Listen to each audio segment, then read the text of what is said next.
সরকারের সঙ্গে যাদের সব থেকে বেশি সম্পর্ক, সরকারও নির্বাচনের আগেই তাদের পক্ষে কথা বলেছে, সেই দলটি এনসিপি।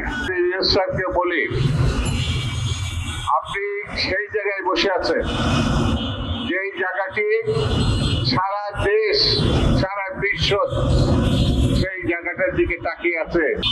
বন্ধুরা, সেই লড়াই সংগ্রাম ছিল একটি ভালো নির্বাচনের জন্য,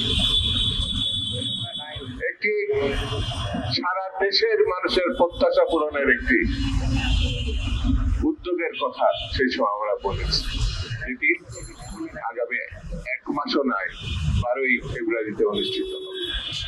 কিন্তু এই নির্বাচন নিয়ে বিভিন্ন রাজনৈতিক দল বিভিন্ন কথা বলছে, যার একটি সরকারের সঙ্গে যাদের সব থেকে বেশি সম্পর্ক, সরকারও নির্বাচনের আগেই তাদের পক্ষে কথা বলেছে, সেই দলটি এনসিপি। তারা বলতে পারে তাদের অবস্থানের কথা, তারা লেভেল প্লেইং ফিল্ডের কথা বলছে, আমি তাদের সঙ্গে একমত। স্বচ্ছ স্বাভাবিক গ্রহণযোগ্য একটি নির্বাচনের জন্য লেভেল প্লেইং ফিল্ড খুবই জরুরি, সবার জন্য সুযোগ সুবিধা খুবই সমান হওয়া দরকার। তারা যদি এটি মনে করে থাকে, তাদের সঙ্গে সরকারের তো খুব ভালো সম্পর্ক, সব সময় অবারিত, তারা তো সরকারের এই ত্রুটির কথা সরকারের সঙ্গে গিয়ে আলোচনা করে এটা মীমাংসা করতে হবে।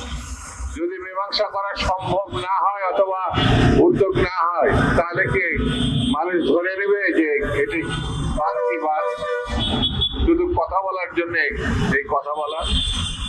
তবে একটি কথা আমি ডক্টর ইউনূস সাহেবকে বলি, আপনি সেই জায়গায় বসে আছেন যেই জায়গাটি সারা দেশ সারা বিশ্ব সেই জায়গাটার দিকে তাকিয়ে আছে, যেটা হাসিনা, যিনি মানুষ খুন করেছে কিন্তু ভালো নির্বাচন দিতে পারেন।